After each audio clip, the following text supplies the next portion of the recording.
Translation and purport by Srila Prabhupada. Srila Prabhupada ki. By sacrifices of animals, ordinary human beings will worship you gorgeously with various paraphernalia because you are supreme in fulfilling the material desires of everyone. Purport. We should do the purport by Srila Prabhupada. As stated in Bhagavad Gita 7.20, Kamastaste hita jnana prapadyante na devataha. Those whose minds are distorted by material desires surrender unto the demigods. Therefore the word manusya means human beings. Here refers to one who does not know the actual goal of life. Such a person wants to enjoy the material world by taking birth in a highly elevated family with the benefits of education, beauty, and immense wealth, which in this material world are desirable. One who has forgotten the real aim of life may worship Goddess Durga, Maya Shakti, under various names for different purposes and in different places. As there are many holy places for the worship of Krishna, there are also many holy places in India for the worship of Durga Devi or Maya Devi, who took birth as the daughter of Yashoda. After cheating Kamsa, Maya Devi dispersed herself to various places, especially in Vidya Chala, to accept regular worship from ordinary men. A human being should actually be interested in understanding Atma Tattva, the truth of Atma, the spirit soul, and Paramatma, the supreme soul. Those who are interested in Atma Tattva worship the Supreme Personality of Godhead. Yasmin Vijanyat Sarva Evam Vijanatam Bhavati. However, as explained in the next verse of this chapter, those who cannot understand Atma Tattva, apasyantam Atma Tattvam, worship Yogamaya in her different features. Therefore, Srimad Bhagavatam 2.1.2 says, Strotravyadin Rajendra Nirnam Santi Sahasrasya Ha Apasyatam Atma Tattvam Griheshu Griha Medhinam. Those persons who are materially engrossed, being blind to the knowledge of ultimate truth, have many subject matters for hearing in human society, O Emperor.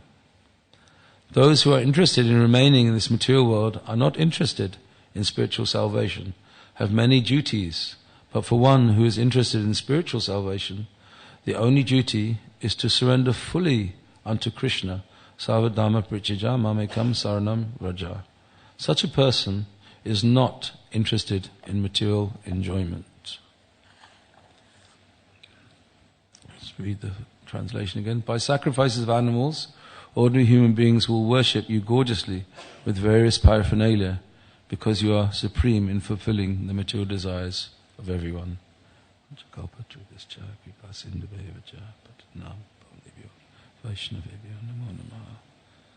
So before I start, I just humbly ask for your blessings. I'm not such a qualified speaker, so I can speak something that's pleasing to Srila Prabhupada and the devotees here. I wrote a few notes because I have a very bad memory. So this particular verse is discussing some of the glories of Yogamaya, who is being discussed in her form as of Mahamaya in this particular verse. So, if we look at the translation, the first thing, what's been happening in this part of the Bhagavatam, I'll just come to.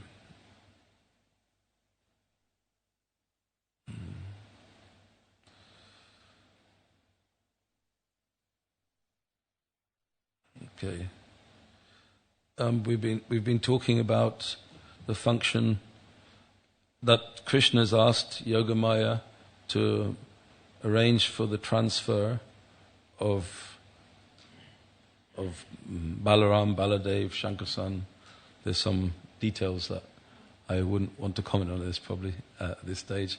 From the womb of Devaki, Vasudev's wife, to the womb of Rohini, another wife of Vasudeva, who's hiding or living in the home of Nanda Maharaj out of fear of Kamsa.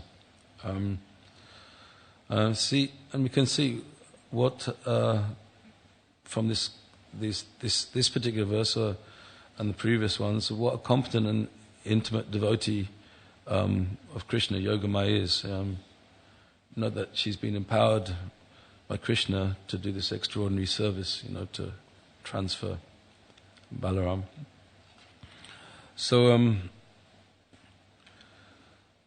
this particular verse, we see that Krishna is explaining one of the functions of Yogamaya in the material world, where she's worshipped as Goddess Durga or as Maya Shakti.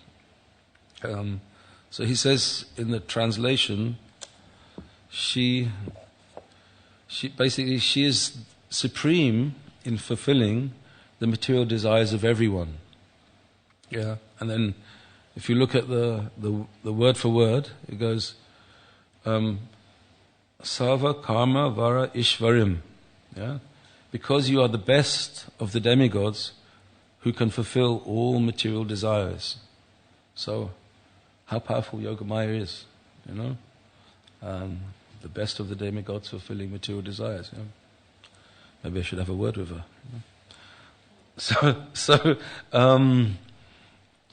So one may think that if I have a problem, let me just go to Durga Devi, But from the point of view of a devotee who's trying to surrender to Krishna, as we'll discuss in this class today, this may not be the best course of action. So, first point, what's some difference in the services that Yogamaya does when she's represented in the form of Mahamaya? I was just recollecting my understanding of this. I stand corrected because there's some fine details that I didn't have a chance to look into or inquire from any senior devotees. So, Yogamaya in the spiritual world is enhancing the ras, the loving exchanges between Krishna and his devotees. Right.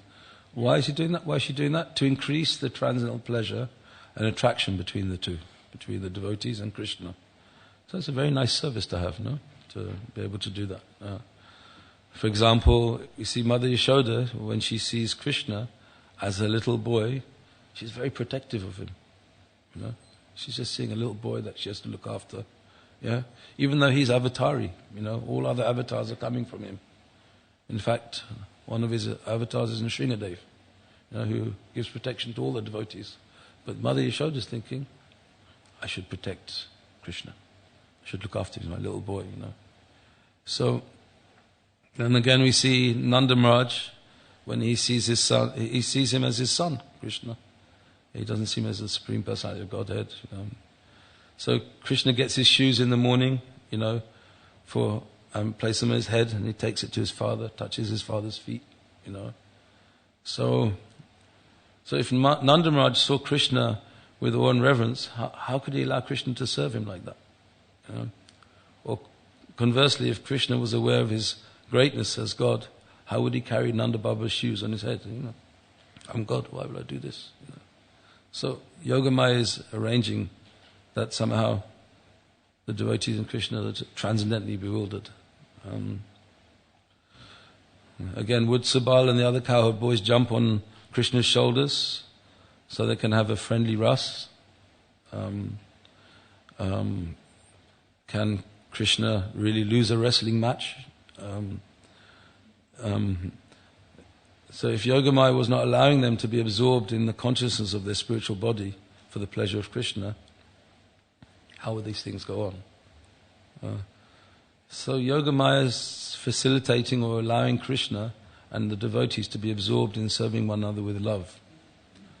The question comes, is Krishna influenced by Yogamaya, his energy?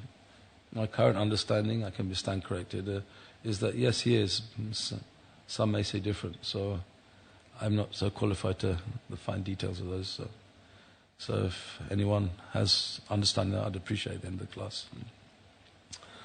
But the main principle is there's a bewildering potency which enhances remembrance of the relationship between Krishna and his devotees.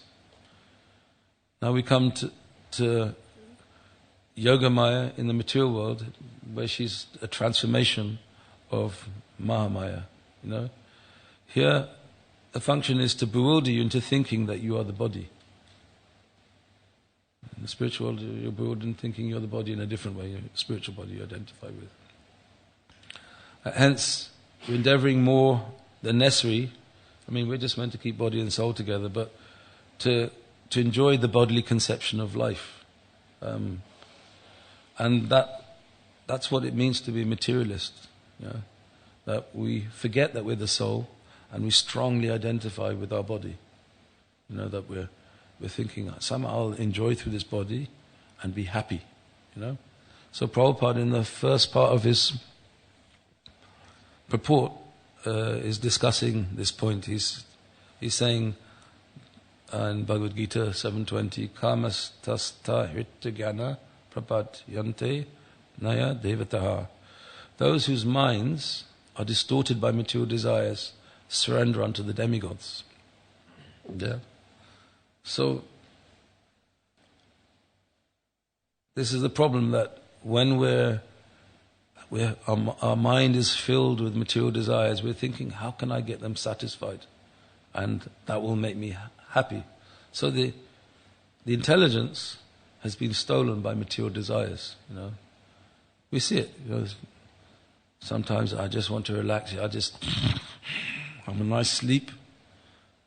And when we wake up, we're not feeling very Krishna conscious, or we try and do our service afterwards, and we can't quite do it in a very crisp and clean consciousness, Or even the other side, we sleep too little in the hope of being very renounced, and then we can't concentrate on our service again. The mind is wandering all around the place. The intelligence is strong enough to control the mind. Same thing. I can relate. Eat too much, and then that can be followed by sleeping too much. So the time you're thinking, I'll have just a little bit more prasadam, it'll be. And you eat that prasadam, then you try and do your service nicely. Excuse me, sir, It's very difficult, So, and the same, you eat too little, you'll be doing your service and you're thinking about when I'm going to eat next all day. So, trying to enjoy the body either way, not too much or not too little, they can have their adverse effects on trying to remember Krishna. So yogi is someone who's balanced in their eating, in their sleeping, in their recreation, and so on. So, same with defending, if we're talking about the subject, someone's defending their point of view or their position in the material society, how they'll remember Krishna, how they have time to remember Krishna. And then they're praying to the demigods, make me powerful and strong so I can defeat my enemies. Then what will happen? You'll be powerful and strong and defeat your enemies. Will you depend on Krishna? Very difficult to do this, the two together. So, in this particular verse, Prabhupada's also stressing the word manusyaya. Meaning, he's referring to the human beings, but he's talking about ordinary human beings, which is the general mass, that they've forgotten the actual goal of life, because he's saying in the purport, such a person wants to enjoy the material world by taking in a highly elevated, taking birth in a highly elevated family with the benefits of a good education, beauty, immense wealth, which in this world are very desirable. Everyone would like to say, I'm from so-and-so family, this is my bank account, this is my beautiful wife or husband, Aren't I great? And then they see someone else that's of a similar caliber, and envious, How will you remember Krishna if you're doing all these things? Because that's the bodily conception of life. And they're praying to Maya Devi for these things. Sometimes even devotees may secretly pray, So we have to watch our consciousness. What we should not get bewildered by these external things. So the real goal of life is to solve the problem of birth, old age, disease and death, But as long as we're identifying with the body externally, then we have to take another birth again to carry on living out those desires which are separate from the desire of serving the Lord Krishna. So, just in relation to this particular topic, one very nice verse comes up that Queen Kunti is discussing in Srimad Bhagavatam 1:8-26. Excuse my Sanskrit, but for my own purification. Janmasvarya Srutibe Edhamam Mahapuman Naivritya Abhihatam Vai Tva Kinchna Gocharam. So she says, my Lord, your Lordship can easily be approached, but only by those who are materially exhausted. But only by those who are materially exhausted can be easily approached. One who is on the path of material progress, trying to improve himself with respect to parentage, great opulence, high education, bodily beauty, cannot approach you with sincere feeling. So those last words, cannot approach you with sincere feeling. Bhakti is about rendering service to God with a nice mood. So here's the real problem. If you're cultivating material desires in the hope of happiness, how will you approach God with sincere feeling? So there's a couple of things as purport I'd like to just read and discuss a little bit because they're important in connection to this verse. So Srila Prabhupada, he's saying, being materially advanced means taking a birth in an aristocratic family and possessing great wealth and education and attractive personal beauty. All materialistic men are mad after possessing all these material opulences. So we can see if we have some tendencies towards these things, there's a little bit of madness in there, still. So we have to pray to Lord to free us from it. This is known as advancement of material civilization. But what's the result, actually? This is the important point. What's the result of actually becoming like this? You become, what happens? Prabhupada's famous words, become puffed up. And then what happens? We have to be smashed by the material energy, So both are working very hard for those things, and they're temporary, and they intoxicate a person. You become artificially puffed up. So, and then how when you're in that state of consciousness, Prabhupada's words, consequently, such materially puffed up persons are incapable of uttering the holy name by addressing him feelingly. O Govinda, O Krishna. I will cry out to Krishna if we're enamored by these things. These are warnings for devotees that Prabhupada's making. Then to go a stage further, we also hear many times, very nice purport here. It's said in Shastra that by once uttering the holy name of the Lord, the sinner gets rid of a quantity of sins that he is unable to commit. Seems like a good thing. You have to be Hare Krishna. So, but there's always small print, so we'll read that in a minute. Such is the power of uttering the holy name of the Lord. But so and Prabhupada's giving the assurance, this is not the least exaggeration in this statement. Actually, the Lord's holy name has such powerful potency. He's assuring us it's so powerful it can do that. But here comes the small print now. There is a quality of such utterance also that's necessary. It depends on the quality of feeling. A helpless man can feelingly utter the holy name of the Lord, whereas a man who utters the same holy name in great material satisfaction cannot do so. Hare Krishna, Hare Krishna, Krishna Krishna. I'm doing all right, so no problem, Hare Krishna. But when you actually feel that I'm really dependent on the Lord, He's my maintainer and protector, He'll take care of everything, then Hare Krishna, Hare Krishna, we'll cry from our hearts. So we have to aspire for that quality of chanting, which means we have to watch the propensity within the heart to want to accumulate these material opulences which make us become puffed up. So he says, a materially puffed up person may utter the holy name of the Lord occasionally, but he's incapable of uttering the name in quality. Yeah?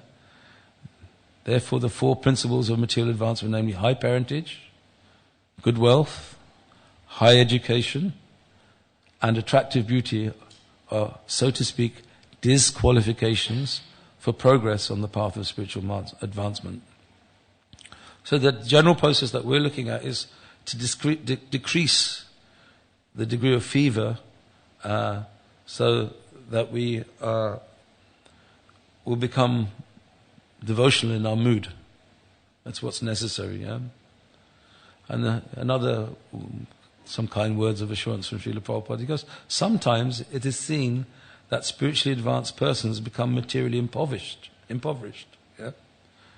This is no discouragement. So when we're somehow being smashed by the material energy and some of the opulences that we're attached to, our intelligence or our money or our position are being taken from us, we can, then a devotee comes and says, "This is Krishna's kindness, Prabhu," and you're thinking, Krishna's kindness? How can that be? So here it's being inspired, because then you can feelingly call out to Krishna. Yeah, you're the doer, you're the controller, you're my maintainer. Please help me. So very important. So the principle of life is that we should decrease the degree of material intoxication, which leads to be more and more illusioned in the aim of life. That's this. So here we see Maya Devi, or Yoga Maya. She has a thankless task, because what's she doing? She's sifting out those that sincerely want to serve Krishna by giving the lashes of Maya.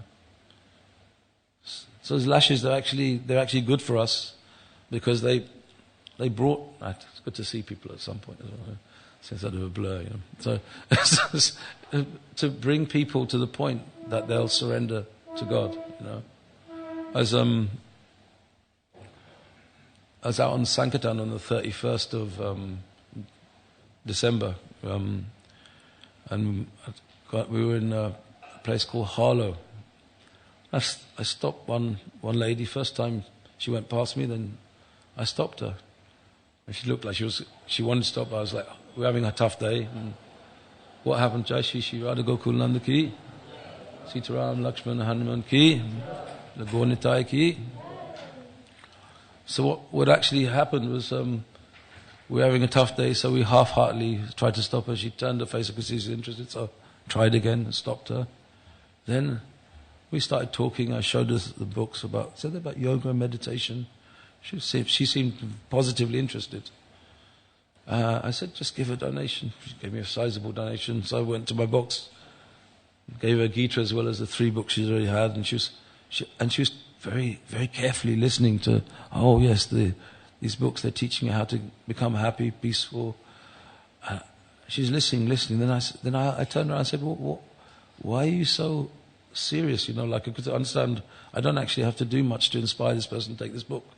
They're already been inspired by someone. So then she told me, she said, I went through some crisis about 3 months ago. I said, oh, really? So then I carried on talking. I was saying, I started to explain this part of the philosophy, that adversity is actually a chance to actually come to our senses and understand what the real goal of life is. And she was nodding her head very clearly at me. I was thinking, wow. It's like dangerous territory to go on the street with someone. You can put them off and they're getting angry and they'll walk off and not take a book. But I could see that somehow I was inspired. This person's really appreciating Srila Prabhupada's message. So then some other place we were standing was just cold. And I'd given her some japa beads. She'd even chanted a Mahamantra together. And she said, I'd like to chant, and so on. So then I said, well, we just talk a little bit more on the other side. And I said, what was that? I couldn't help. I was just wondering what kind of adversity made someone think like this. So I said, Madam, you don't mind me just asking you, what was the adversity you went through that made you come to this point of consciousness where you're... And she'd even told me, then she started to tell me that, she said, well, actually, when I was young, she was like a 40-year-old lady, my mother died when I was very young. And then she said, and then on top of that, my father committed suicide. She said, but I carried on my life, but then 3 months ago, somehow it got on top of me, I had a complete mental breakdown, she said. And she said, I was very angry with God. She said, I was very angry with God. I said, oh. And then she said, but after some time of thinking through things carefully, I realized the only person I really have in this world is God. So she said, I went back to, I'm a Christian, so I went back to church and I've started to read the Bible. But I'm really trying to understand who God is and so on. And so I already told her that it's the same God, he's just known by many names. And she happily agreed. Sometimes a Christian may, your God's different from ours, Considering God's the greatest and he can only be one, that's a difficult thing, but anyway. So then I said, yes. I said, adversity, you can see the lashings of the material energy. It's not like, it's like a father. He has to chastise his children out of love. It's not out of hatred. So he's arranging one of his pure devotees, Maya Devi, to make these arrangements so that we'll actually turn our face to him. So I was carefully explaining this philosophy just to this lady as we were talking. She's agreeing. And she'd got some revelation from within her own heart that, yes, I want to serve God. And I showed a picture, just to make sure I showed a picture of the Paramatma. I said, he's watching everything we're doing. And he's making arrangements for all of us. And she's agreeing again, yes, I agree. And then she said, yeah, this morning I was praying, I want to know more about you, God. Because every morning, she's so sincere, she prays in the morning and meditates. And does the same in the evening. So I said, yeah, so your prayers, this is how kind God is, making some more arrangement. So you can get some more knowledge. So she had the Gita, she had the Ishopanishad, she had beyond birth and death, So she goes, yeah, I'll read these, I'm open to it. So you can see that Maya's task is a thankless task, but she's doing it as service to Krishna.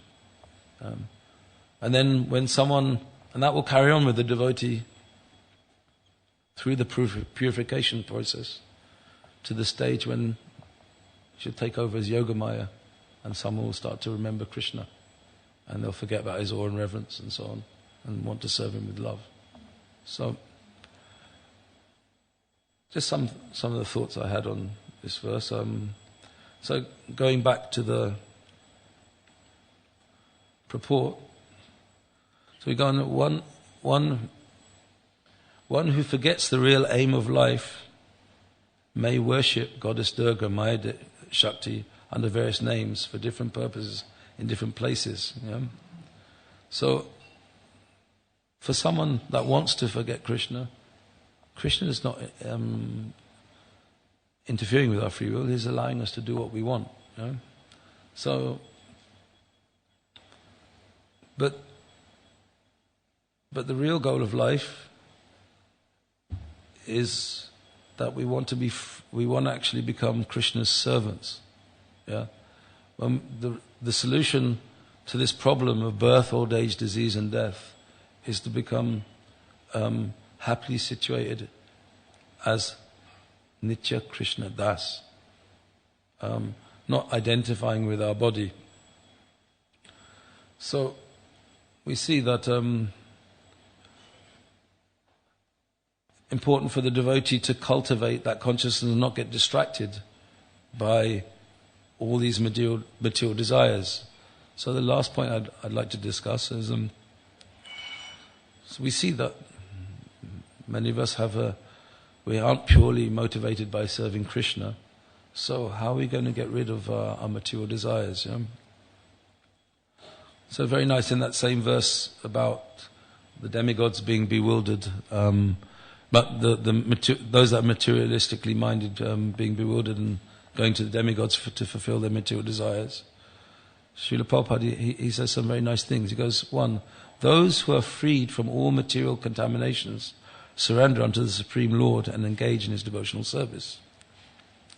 Then the second category, as long as material contamination is not completely washed off, they are naturally non-devotees. Third category, but even those who have material desires and who resort to the Supreme Lord are not so much attracted by the external nature. Because of approaching the right goal, they soon become freed from all material lust. So, again, we can see here, like it's discussed in Srimad Bhagavatam, that whether one is a pure devotee and is free from all material desires, or is full of material desires, or desires liberation from material contamination, he should in all cases surrender to Vasudeva and worship him. This is a famous verse in Srimad Bhagavatam 2.3.10. Akama sarva kama va moksha kama udaryadi tivrena bhakti yogena vajet purusha param. So this is the important point for the devotee, that whether he's full of material desires, or he has desires for liberation, or he's free from material desires, that he should surrender at the lotus feet of Krishna. Yeah? So Prabhupada explains that less intelligent people who've lost their spiritual sense take shelter of the demigods, yeah, for immediate fulfillment of material desires. Yeah? So generally such people, they won't go to the Supreme Personality of Godhead because they're influenced by the modes of passion and ignorance. Yeah? They want the result without having to surrender too much. So they'll follow the rules and they'll get their desires fulfilled, but the real satisfaction of the heart won't come. And at some stage, because at least they're following a system, they may come in contact with the devotees, and because they're following a personal process, they may be able to understand who's the source of the power of the demigods, Krishna. So, in this regard, how does a pure devotee think? He thinks like this. Prabhupada says, but a pure devotee knows that the Supreme Lord Krishna is the master of all. In Chaitanya Charitamrita, it's stated, Adi 142, it said, Ekala Ishvara Krishna Arasabde Britya. Only the Supreme Personality of Godhead, Krishna, is master, and all others are servants. Therefore, a pure devotee never goes to the demigods for satisfaction of material needs. He depends on the Supreme Lord, and the pure devotee is satisfied with whatever he gives. So, the point that's being stressed by Srila Prabhupada is we should develop that faith that really Krishna will look after us. I mean, if he's, like for example, it's described that there's the minister, and then there's his different seats, like in his cabinet, the different his different MPs, you could say. So someone taking care of the rain, someone taking care of the sunshine, someone taking care of the oceans. They're different demigods, but they're Krishna's servants. So if someone's praying to them, they have to get sanction from Krishna before they bestow their benedictions. So, important point, one cannot obtain any result from the demigods without getting sanction from the Supreme Lord. That's the point, So, in the same purport for this verse, it's talking about what it means to be broad-minded. So he says, Udaryadi means one who has a broad outlook. People with desires for material enjoyment worship small demigods. And such intelligence is condemned in the Bhagavad Gita, Hrityagana, the intelligence of one who has lost his senses. Yeah? One cannot attain any result from demigods without getting sanction from the Supreme Lord. Therefore, a person with a broader outlook can see that the ultimate authority is the Lord, even for material benefits. Under the circumstances, one with a broader outlook, even with desires for material enjoyment or for liberation, should take to the worship of the Lord directly. And then Srila Prabhupada's recommendation, yeah? And everyone, whether an akama or sakam or mokshakam, should worship the Lord with great expedience. That means very enthusiastically we should try and serve the Lord. And so this is the point that for the devotee, rather than become more and more bewildered by the bodily conception of life, he takes shelter of Krishna, and Krishna will make all arrangements for him to give up his material desires, and he'll remove his material desires. There's no need for what's called an extraneous effort there, is described, you know. So then, last couple of points. Srila Prabhupada, he's going back to those that, what does he say here? He says, as explained in the next verse in this chapter, those who cannot understand Atma Tattva worship Yogamaya in her different features. And he quotes a verse. He quotes the verse, Strotrav Yadini Rajendra Nirnam Shanti Sahas Rasya Apasyatam Atma Tattvam Veshu Griha Medhinam. So he's discussing this point. He says that the translation is those persons who are materially engrossed, being blind to the knowledge of ultimate truth, have many subject matters for hearing in the human society, O Emperor. So